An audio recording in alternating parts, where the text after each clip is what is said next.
ကိုသင်ခန်းစာသုံးမှာတော့ select လုံးနည်းတွေကိုသင်ကြားပေးမှာပါဥစဉ်နဲ့တူလိုက်လေ့ကျင့်ဖို့အတွက်ဒီပုံလေးကို screenshot ယူလိုက်ပါပုံမှာဥစဉ်ရေးပေးထားတဲ့တူးတွေတိုင်းတိတိကျကျသုံးသွားရင် select လုံးနည်းမျိုးစုံကိုနားလည်သဘောပေါက်ပြီးတက်မြောက်သွားမှာပါဒီပုံလေးကိုဥစဉ် Facebook account ခုဗီဒီယိုတင်တဲ့ပို့ရဲ့ comment မှာလည်းမှတ်ပေးထားပါတယ်စကြရအောင် Photoshop software ဖွင့်လိုက်မယ်ပွင့်သွားတဲ့အခါမှာ file လေးဝင်မယ် file လေးကနေလည်းပြီးတော့ open ကိုနှိပ်မယ်ခုနက screenshot ယူထားတဲ့ပုံကိုရွေးမယ်ရွေးလိုက်ပြီးတော့ open ကိုနှိပ်လိုက်မယ်ပုံလေးပေါ်နော်အဲ့ဒါဆိုဥစဉ်တို့ဒီဘက်ကနေလဲပြီးရောအရင်ဆုံးဒီမှာဥစဉ်တို့ဒီအပေါ်မှာမူတူးလေးကိုရွေးထားလို့ရှိရင်အပေါ်မှာကြည့်လိုက်ပါ auto select မှာအမှန်ချစ်တာမယ်ဒီမှာ show transform မှာအမှန်ချစ်ထားလို့ရှိရင်အမှန်ချစ်ကိုဖြုတ်မယ်ပေါ့နော်ဖြုတ်ပြီးလို့ရှိရင်ဒီမှာ edit က mark video ကိုရွေးမယ်ရွေးလိုက်ပြီးရောဥစဉ်တို့ swine တစ်ခုဝိုင်းလိုက်ပေါ့နော်ခက်ရှည်ပုံလေးဝိုင်းလိုက်မယ်ဝိုင်းလိုက်ဒီဘက်ကနေလို့ဥစဉ်တို့အပြာရောင်ကိုရွေးလိုက်မယ်အပြာရောင်ရွေးလိုက်ပြီးရောဒီမှာဒီ2ပေါက်ထဲမှာ gradient 2ပေါ့နော် gradient 2ရဲ့အောက်မှာဒီမှာ paint bucket ဆိုရှိရနော်ဒါလေးရွေးထားမယ် paint bucket ကိုရွေးပြီးလို့ရှိရင်ဥစဉ်တို့တစ်ချက်ကလေးလိုက်မယ်အပြာလေးဖြုတ်ရနော် control D ဆို select ဖြောက်လိုက်မယ် select ဖြောက်လိုက်ပြီးတယ်ဒီကြောက်ထိုးလေးကိုချက်မယ်ဒီဘက်က zoom 2လေးကိုရွေးမယ်ရွေးလိုက်ပြီးတော့ဒါကြောက်ထိုးလေးကိုချက်ကြည့်လိုက်မယ်ရပြီအဲ့ဒီအချိန်မှာဒီဘက်ကအပေါ် hand 2လေးကိုရွေးမယ်လက်ဝါးလေးပေါ်တဲ့ခါမှာဒီလိုလေးရွှေ့လိုက်နော်သူက elliptical mark 2ကနေခလက်ကောင်းစဝိုင်းနေတာဖြစ်တဲ့အတွက် elliptical mark 2ကိုရွေးထားမယ်ရွေးတော့ keyboard ခလက်ကောင်းမှာထားလိုက်မယ်ပေါ့နော်ခလက်ကောင်းထားပြီး keyboard ကနေပြီးတော့ order နဲ့ shift ကိုလက်နဲ့ဖိမယ်ဖိပြီး mouse လေးကိုဖိဆွဲလိုက်မယ်ဒါဆိုအလဲကောင်းသူစဝိုင်းသွားတယ်ပေါ့နော်ပြီးတော့ရှင် mouse ကိုလွှတ်မယ် keyboard ကိုလွှတ်မယ် control 0နဲ့ 0နှိပ်လိုက်ရင်ငကိုတိုင်းလေးဖြစ်ဆိုင်ပြန်ပြပါနော်အဲ့မှာမူတူးလေးကိုရွေးလိုက်မယ်ရွေးလိုက်ပြီးဥစဉ်တို့ keyboard ကနေပြီးတော့ order key ကိုလက်နဲ့ဖိတယ်ပြီးတော့အဲ့ဒီဟာလေးဥစဉ်တို့ကြည့်ဥပေါ်လေးမှာသွားတင်လိုက်မယ်ပြီးတော့ရှင်လွှတ်လိုက်မယ် control D ဆို select ဖြောက်လိုက်မယ်နော်ဒီကြက်ပုံလေးကိုထပ်ပြီးတော့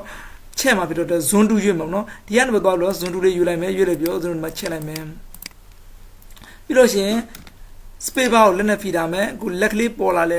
ဲကိုချက်မှာဒီလိုလေးဆွဲလိုက်မယ်ပေါ့နော်ဆွဲလိုက်ပြီးဒီပေါ်နေပြီးတော့ elliptical mark ကိုရွေးထားမယ်ရွေးလိုက်ပြီးတော့ဒီအပေါ်ကနေပြီးတော့ကျွန်တော်ခုလိုမျိုးကြက်ပုံလေးကိုဒီလိုမျိုးအပေါ်မှာဝိုင်းလိုက်မယ်နော်နေရာကွက်တိမကြခြင်း space bar ကိုလက်နဲ့ဖိလဲပြီးတော့ဦးဇင်းတို့ဒီတိုင်းလေးကိုဆွဲလို့ရတယ်ဆွဲလဲပြီးကမှထပ်လက်ကမလွတ်နဲ့နော်မောက်ကိုလက်ကမလွတ်နဲ့အဲ့တန်းလေးဦးဇင်းတို့အဝင်ကြဖြစ်ပြီးဆိုမှလက်ကိုလွတ်ပေါ့နော်အဝင်ကြမဖြစ်မချင်းလက်ကိုမလွတ်နဲ့အရှော့တင်းကိုမောက်ကလေးကိုလက်နဲ့ဖိပြီးတော့လုပ်လို့ရတယ်နော် space bar ကိုလက်နဲ့လည်းမလွတ်နဲ့ပေါ့နော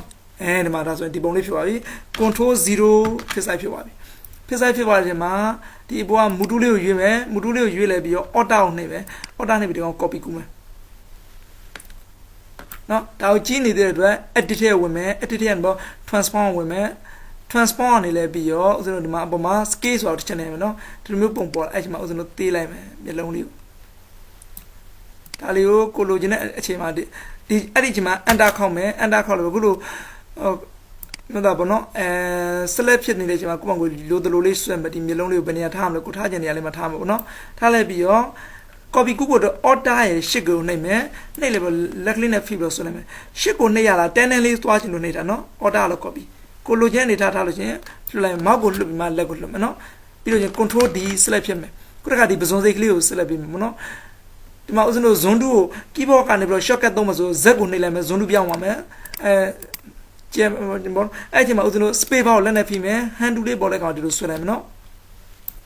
်အဲ့ rectangular mark 2ကိုရွေးမယ်ဆို rectangular mark 2နဲ့ဒီပစွန်းစိတ်ကလေးကိုခြုံမိသွားအောင်လို့ပေါ်ဆွဲလိုက်မယ်အဲ့ဒီကနေဥစဉ်တို့မချစ်ဝင်နဲ့သူကဒီနှုတ်မှာဒီအဖြူတွေကိုဆက်လက်ပေးလိုက်လို့ရှိရင်ဒီဆက်လက်ထားတဲ့တဲ့အဖြူနှုတ်လိုက်လို့ရှိရင်ပစွန်းစိတ်ကလေးပဲကျန်မှာပေါ့နော်အဲ့ကြောင့်ဥစဉ်တို့မချစ်ဝင်ကိုရွေးလိုက်မယ်မချစ်ဝင်ရွေးမယ်ရွေးလိုက်ပါဒီအထက်မှာဥစဉ်နှုတ်မှာဖြစ်တဲ့ keyboard ကနေပြီး order ကိုလက်နဲ့အရင်ဖိထားမယ်ဖိတာတစ်ချက်ကလေးလိုက်မယ်မပစွန်းစိတ်ကလေးပဲဆက်လက်ကြဖြစ်သွားနော် control 0ဖြစ်ဆိုင်ထားမယ်အဲ့ဒီမှာပစုံစိတ်ကလေးကို copy ကူးမှဖြစ်တဲ့အတွက်အဖိုးပေါ်နေပြီးတော့မူတူးလေးကိုယူလိုက်မယ်မူတူးက copy ကူးတာပါအဲ့ကနေ order ကိုနှိပ်လိုက်မယ် order နှိပ်ရင်ဒါ copy ဖြစ်ရနော်အဲ့ဒီမှာလည်း fit တယ်ပဲလားလိုတလိုလေးဆွဲမယ်ဒါမျိုးလုံးလေးတစ်ဖက်ရအောင်နော်ဒါကို copy လဲကူးမယ်တန်းတန်းလေးလဲတွားကျင်တဲ့အတွက် order နဲ့ shift ကို keyboard ကနေပြီးတော့ fit ပြီးတော့လက်နဲ့ဆွဲသွားမယ်ဒါဒီလိုလေးထားခြင်းနှစ်ခုရအောင်နော်ဒီပစုံစိတ်ကလေးကိုပြန်ဆောင်းမှဖြစ်တဲ့အတွက် file လေးကနေ edit ထဲဝင်မယ် select မပြောက်စင်နဲ့နော် edit ထဲကနေလဲပြီးတော့ transform ဝင်မယ်transform ကနေလဲပြီးတော့ flip horizon နဲ့ဆိုရှင်เนาะအဲ့ flip horizon နဲ့တစ်ချက်လိုက်မယ်ဒါတို့စောင်းရเนาะအဲ့ဒီမှာဦးဇင်းတို့ mouse လေးနဲ့ဆွဲလိုက်ပါကိုလိုချင်တဲ့နေရာလေးကိုဆွဲလိုက်ရပါဘောเนาะဒါဆိုမျက်လုံးလေးမျက်ခုံးလေးတစ်ခုရအောင်เนาะ control D select ဖြောက်လိုက်ပြီခုနကဒီဖျဲသီးလေးလို့မเนาะဖျဲသီးလို့ဖို့အတွက် keyboard ကလည်း Z ကိုနှိပ်လိုက်မယ်ဒါ zone 2ပြောင်းပါမယ် zone 2ကလည်းချက်လိုက်မယ်နော်ချက်ပြီးတော့ space bar ကိုလက်နဲ့ဖိမယ် hand to လေးပေါ်တဲ့ကလည်းဆွဲလိုက်မယ်နော်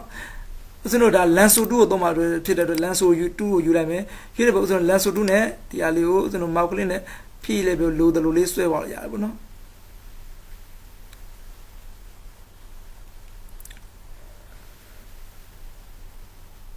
ဒါလေးကို mouse ကလေးနဲ့လက်ကိုညီအောင်ဆွဲလိုက်ပြီးဒီလိုမျိုးဖိပါလို့ရတယ်နော်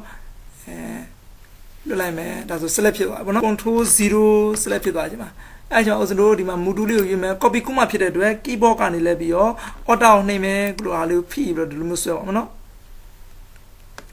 ်ဒီမှာဒီနားလေးမှာထားမယ်နော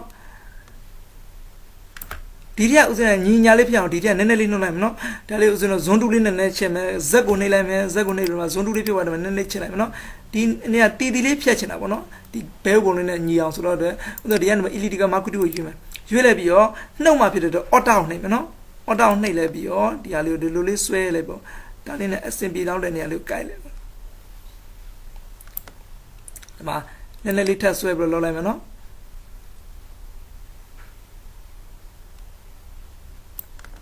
်ဒီလိုလေးနှုတ်လိုက်ဒါဆိုအဆင်ပြေပါနော်အဆင်ပြေ control 0 ဖြစ်ဆိုင်ဖြစ်သွားပြီနော်ဖြစ်ဆိုင်ဖြစ်တဲ့အချိန်မှာဒါလေးကိုဦးဇင်းတို့ mouse ကလေးနဲ့ရွှေ့လေကိုလိုချင်တဲ့နေရာလေးကိုလိုမျိုးရွှေ့လို့ရတယ်ပေါ့နော်ဒါလေးကိုနည်းနည်းရွှေ့ရမယ်ဒါထပ် copy ခုမှဖြစ်တဲ့အတွက် alt key ကိုနှိပ်မယ်တန်းတန်းလေးဖြစ်တဲ့ shift key ကိုဖိမယ်ဒီမှာအပေါ်ဆုံးကဦးဇင်းတို့ဒီ mood လေးကိုရွေးထားမှာနော် alt နဲ့ shift ကို keyboard ကဖိလိုက်ပြီးတော့ဆွဲလိုက်မယ်ဒီဘက်ကိုဆွဲလိုက်မယ်နော်ဒါတန်းတန်းလေးဖြစ်သွားနော်အဲ့လိုတန်းတန်းဖြစ်တဲ့ဒါလိုပြန်ဆောင်းမှဖြစ်တဲ့ဒီမှာ select ဖြစ်နေတယ်နော်edit ထဲဝင်မယ် edit ထဲကနေဦးဇင်းတို့ဒီမှာ transform ဝင်မယ် transform ကနေလဲပြီးတော့အောက်မှာဦးဇင်းတို့ rotate 180ဆိုရှင်နော်နှိပ်လိုက်ချင်းဒီလိုပြန်ဆောင်းပါလေဆောင်းပါကြမှာဦးဇင်းတို့ဒီဘက်ကလေးကိုနည်းနည်းလေးဆွဲလိုက်မယ်ခုလိုဖြစ်သွားနော်ခုလိုဖြစ်သွားကျွန်တော် control D ဆို select ဖြစ်လိုက်မယ်သူချင်းနားလေးနှစ်ဖက်ရအောင်နော်ခုတကဒီ booty လေးကို select ပေးမယ် keyboard ကနေပြီး Z ကိုနှိပ်လိုက်မယ် zone 2ဖြစ်သွားလဲ zone 2ဖြစ်သွားပြီးချက်လိုက်ပြီနော်ဒါချက်ပါမယ် space bar ကိုလက်နဲ့ပုံမယ် hand to လေးပေါ်တဲ့ကောင်ကခလက်ကောင်လေးဒီလိုဆွဲရမယ်နော်သူက magic wand 2ကိုသုံးမှာဖြစ်တဲ့အတွက်ဒီမှာဦးဇင်းတို့ magic wand 2ကိုယူလိုက်မယ်ယူလိုက်ပါ magic wand မှာ tolerance တန်ဖိုးဒီမှာ40ပေါ့နော်40ဆိုရင်နည်းတယ်လို့ဦးဇင်းထင်ရင်50လောက်ပြောင်းလိုက်မယ်ပေါ့နော်50ပြောင်းလိုက်မယ် tolerance တန်ဖိုး50ပြောင်းပြီးလို့ဒီမှာ check click ကြရနော်ဒီမှာဒီလောက်ပြောဒီမှာဒါလေးကျန်သေးထပ်ပေါင်းမှာဖြစ်တဲ့အတွက် keyboard ကနေ shift ကိုနှိပ်မယ်ကျန်တဲ့နေရာလေးလေးကိုထပ်ပြီးတော့နှိပ်လိုက်ပါနော်ဒါဆို booty လေးကို select ဖြစ်ပါနော် control 0 ဖြစ်ဆိုင်ဖြစ်သွားတယ်ဖြစ်ဆိုင်ဖြစ်တဲ့ထဲမှာဦးဇင်းတို့ဒီ mood လေးကိုရွေးမယ်အပေါ်မြားလေးပေါ့နော် keyboard ကနေပြီး alt ကိုနှိပ်ထားမယ် copy ကူလိုက်မယ်ဒီလိုလေးဆွဲလိုက်မယ်ဒီမှာနှာခေါင်းနေရာလေးမှာထားလိုက်မယ်ပေါ့နော်ဟုတ်ပြီကြိုက်ပြီဆို control D select ဖြစ်မယ်ပေါ့နော်ခုနကဒီပါဇက်ကလေးကိုရွေးမယ်ပါဇက်လေးရွေးပြီး keyboard ကနေ Z ကိုနှိပ်လိုက်မယ်ဒါဆို zone shortcut ပေါ့နော် zone 2ပြောင်းရမယ်အဲ့ဒီမှာ space bar ကိုလက်နဲ့ဖိထားမယ် hand tool လေးပေါ်တဲ့အခါမှာပါဇက်ကလေးကိုဆွဲယူလိုက်မယ်ပါဇက်ကလေးကို select ပေးဖို့အတွက် magnetic lens 2ကိုသုံးပါပါ1000ဒီဦးဇင်းတို့ magnetic lens 2ကိုရွေးမယ်ပေါ့နော်ဒီ2ပေါက်တည်းကနေ magnetic lens 2ကိုရွေးမယ်သူကတန်းလိုက်သဘောတရားဆိုတော့တစ်ချက်မှမှတ်လိုက်ပေါ့မှတ်လိုက်ပြီးတော့ဒီလိုအနားလေးကိုကတ်ပြီးတော့ပဲဆွဲသွားမယ်လိုတဲ့နေရာလေးမှာတော့တစ်ချက်ဖိပေးလိုက်ပေါ့နော်အဲဒါသူကတန်းလိုက်သဘောတရားရဒီအယောင်ရှိတဲ့နေရာလေးတွေသူကကတ်သွားမှာလိုချင်နေရာလေးမှာတော့တစ်ချက်လောက်မောက်ကလေးနှိပ်သွားပေါ့နော်ဒီနားလေးဒီလိုမျိုးလေးကတ်ဆွဲသွားလို့ရှိရင်ရပါတယ်ဆုံးလာတဲ့တစ်ချက်ကလည်းဒီမှာဒီ select ဖြစ်ပါနော် control 0 ဖြစ်ဆိုင်ပြန်ဖြစ်ပါနော်အဲ့ဒီမှာဦးဇင်းတို့အပေါ်ဆုံးကလည်း mood ကိုရွေးမယ် mood ကိုရွေးလိုက်ပြီးတော့ alt ကိုလက်နဲ့ဖိမယ်ဖိပြီးတဲ့အခါမှာ copy ယူပြီးတော့ဆွဲလိုက်မနော်ပါစက်နေရာလေးမှာသွားထားလိုက်မနော်ဒါ keyboard ကနေ control T ကိုနှိပ်လိုက်ကြတာ transform ပေါ့နော်ဖြစ်သွားလဲအဲ့ဒီမှာဦးဇင်းတို့ဒီဟာလေးကိုဒီလိုမျိုးကြိုက်တယ်လို့လေးချက်လို့ရလိုချင်တဲ့ scale ထားလို့ရပါတော့အဲ့ဒါဆိုပါစက်ကလေးဖြစ်သွားပြီပြီးလို့ရှိရင် enter ခေါက် control D select ဖြောက်ဒီသပင်လေးပေါ့နော်သပင်လေးကိုတော့ quick lens ဆိုတော့ quick selection 2ကိုဖြစ်သုံးမှာဖြစ်တဲ့ဒီအပေါ်မှာဦးဇင်းတို့ magnetic lens ဒီအပေါ် magic wand ရဲ့အပေါ်မှာ quick selection ဆိုရှင်နော် quick selection ကိုယူလိုက်မယ်ရွေးလိုက်ပြီးဦးဇင်းတို့မှာတစ်ချက် click လိုက်မယ်ဒါ click ရင်မှာအကုန်လုံးသူ select ပေးပြီးသားဖြစ်ပါနော်အဲ့ချိန်မှာဦးဇင်းတို့ mood ကိုပေါ့နော် mood ကို keyboard က shortcut သုံးချင်တယ်ဆိုရင် V ကိုနှိပ်လိုက်မယ်နော်ဒါဆိုရင် mood ဖြစ်တဲ့ alt ကိုနှိပ်မယ်ဒါလေးကိုဆွဲပါမယ်ခေါင်းလေးမှာတက်လိုက်မယ်ပေါ့နော်ဒါလေးကို control T နဲ့နှိပ်လိုက်မယ်ဒါဆိုရင်ပေါ်ကနေတော့ transform ပုံစံဝင်ပါဘူးเนาะဒါလေးကိုလိုချင်တဲ့ပုံစံမျိုးလေးယူလိုက်မယ်ယူလိုက်ပြီးတော့အပေါ်ခေါင်းလေးဒီလိုမျိုးတက်လိုက်မယ်ပေါ့เนาะကြိုက်ပြီဆိုရင် enter ခေါက် control D select ဖြောက်เนาะ ကနောက်ဆုံးပေါ့နော်လန်ဆူတူနဲ့ political လန်ဆူတူကိုတွက်တော့မှာပါဇက်ကိုနှိမ့်မယ်ဇွန်းဖြစ်တယ်ကျွန်မတို့နည်းနည်းလေးချက်လိုက်မယ်နော်ချက်လိုက်ပေါ့ space bar ကိုလက်နဲ့ဖိမယ်ဘလိုမျိုးလေးဆွဲလိုက်မယ်နော်တူပေါက်တဲ့ကနေဦးဇင်းတို့ဝင်လိုက်မယ်အပေါ်မှာလန်ဆူတူကိုယူလိုက်မယ်နော်လန်ဆူတူကိုယူရတယ်ပေါ့ဦးဇင်းတို့စတော့မှတ်မယ်ဒါလေးကိုဦးဇင်းတို့စလက်ကလေးနဲ့ဖိပြီးတော့ဒါဆွဲပါမယ်လန်ဆူတူနဲ့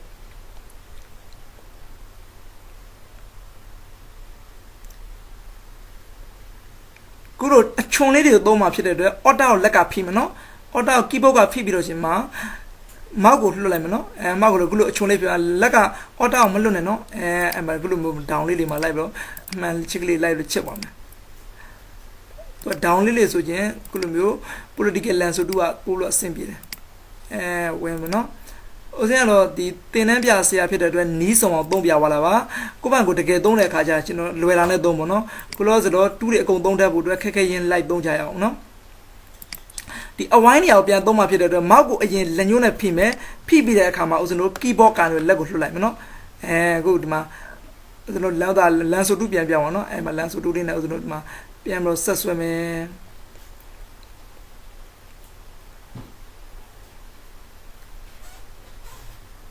တခါ political lens ဆိုတော့ပြန်သုံးဖို့အတွက်အော်တာကိုအရင်ဖိမယ်ဖိမှာမောက်ကိုလွှတ်မယ်လွှတ်ပြီးလို့ချင်းဒီလိုမျိုး down လေးတွေမှာတူပြောင်းသွားလို့ချင်းမှာဒီလို down လေးတွေမှာလိုလိုလေးဆွဲမယ်ပေါ့နော်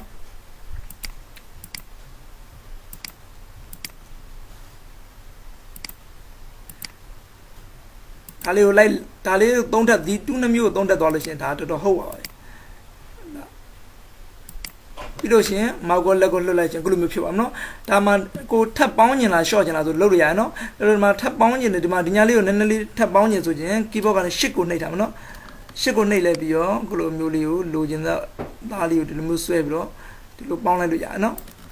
ဒါလိုချင်တော့ပေါ့အဲ့ဒီမှာနှုတ်ချင်တယ်ဆိုတီးတီးလေးနှုတ်ချင်လို့ချင်း order ကိုနှိပ်ရမှာနော် keyboard ကနေ order ကိုနှိပ်မယ်ပြန်နော် keyboard ကနေပြီးတော့ order ကိုနှိပ်မယ်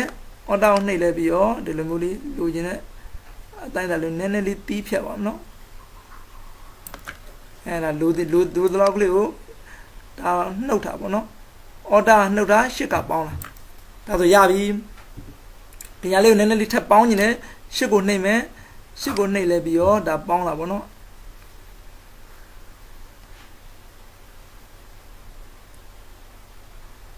လက်ကိုဒါလက်ငြိမ်မှုမောက်ကဲအပေါ်မှာလဲမူတည်သေးတယ်ပေါ့နော်ဒါဆိုokay ဖြစ်သွားပြီနော် control 0ဖြစ်ဆိုင်ယူလိုက်မယ်ဖြစ်ဆိုင်ယူလို့အပေါ်မှာဦးစင်းတို့မူတူလေးကိုယူလိုက်မယ်ရွေးလိုက်ပြီးတော့ဒါကို auto ကိုနှိပ်မယ် auto ကိုနှိပ်ပြီးတော့ copy ကုပြီးတော့ဒီဘက်ကိုဆွဲပြီးတင်လိုက်ပါတော့ကိုကြိုက်ပြီဆိုလို့ရှိရင်